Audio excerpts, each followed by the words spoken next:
Okay, so as promised previously, we're going to get back to dihybrid crosses now. So dihybrid crosses being two traits. So this is page 11, we're going to do number 1, eventually we'll do number 2, and then we'll do number 12, and then we'll do the first problem on there, and you'll be assigned both pages.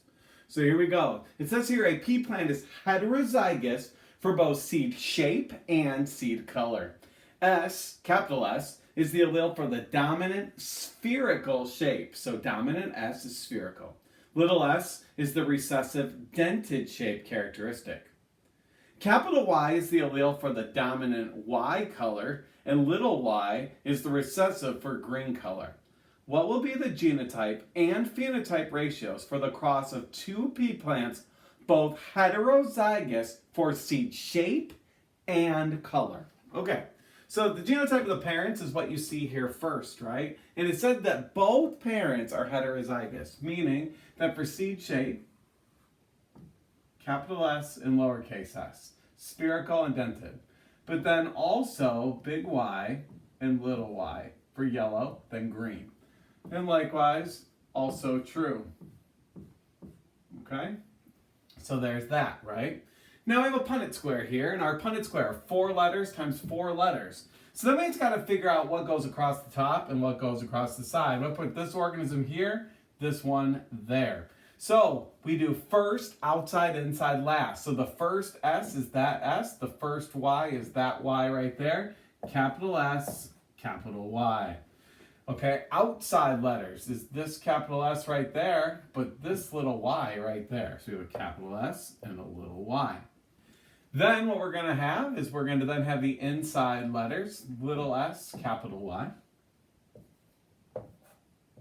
And then we'll have a little s and a little y. Now, if you notice, this parent has the exact same genotype, meaning letters, so therefore the gametes, the sperm or egg, would be the same. So first, capital S, capital Y, matching. This outside, capital S, little y.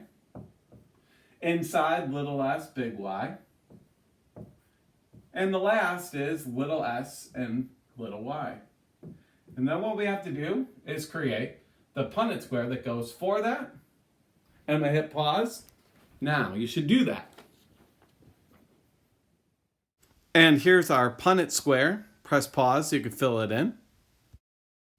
Which leads us to a really messy genotypic ratio. Again, press pause, fill in. All right, so we've done a lot of work so far. And the big learning point I want you to get out of this is two dihybrid heterozygous organisms are always going to give you this phenotypic ratio. Are you ready?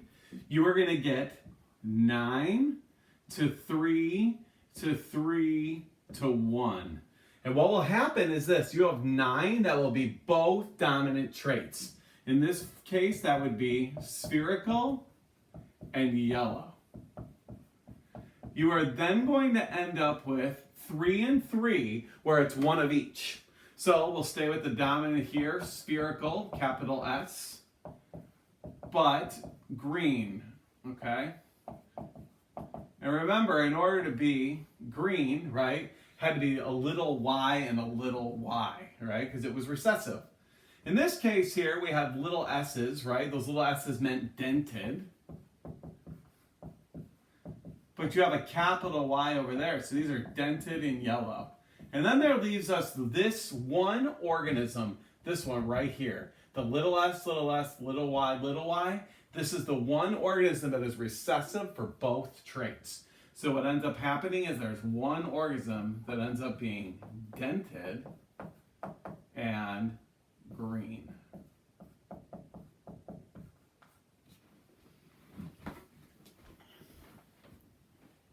All right, now let's go ahead and attack problem number 2. So with problem number 2, what you are told is you are told that you have an expected cross that is going to involve big S, big Y, little y, so heterozygous for both spherical and yellow, crossed with homozygous recessive, right? And this would be dented and green. Now, this is called a test cross, and here's why. Anytime you have something that is heterozygous, you want to cross it with homozygous recessive. You got that? Homozygous recessives, and here's why.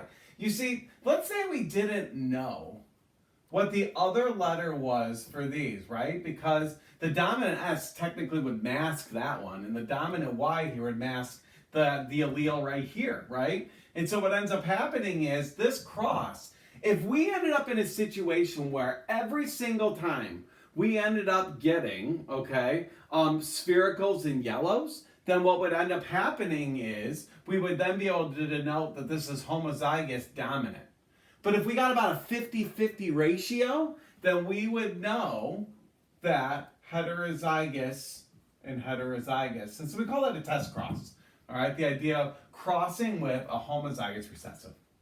So what are the gametes for this particular organism? Well, it's first, outside, inside, last. So the first letter, capital S, first letter, capital Y. Boom. And, all right, outside, we end up with a capital S and a little y. Inside, little s, big Y. And the last letter for each is a little s and a little y. Now over here, they're all going to end up being the same, okay? What's going to end up happening is no matter what, right? First is a little s, little y. Outside, little s and a little y. Inside, little s and a little y. And last is a little s and a little y. So what happens is, let's do the Punnett square for this. It doesn't say it on here, but let's do that and let's look at our ratios because I'm here and you're here. So let's do it. All right, so capital S, capital Y. Capital S, little y, little s, capital Y, and little s, little y. So I decided to take those gametes and put them here. And then I'm going to put little s, little y's across the top like so. And then what we need to do is we need to complete the Punnett square for this particular cross.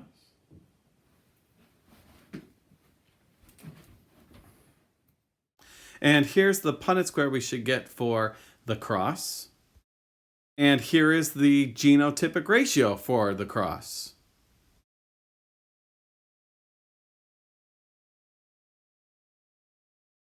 You should now complete pages 11 and 12 in your packet and then use Schoology to check your work.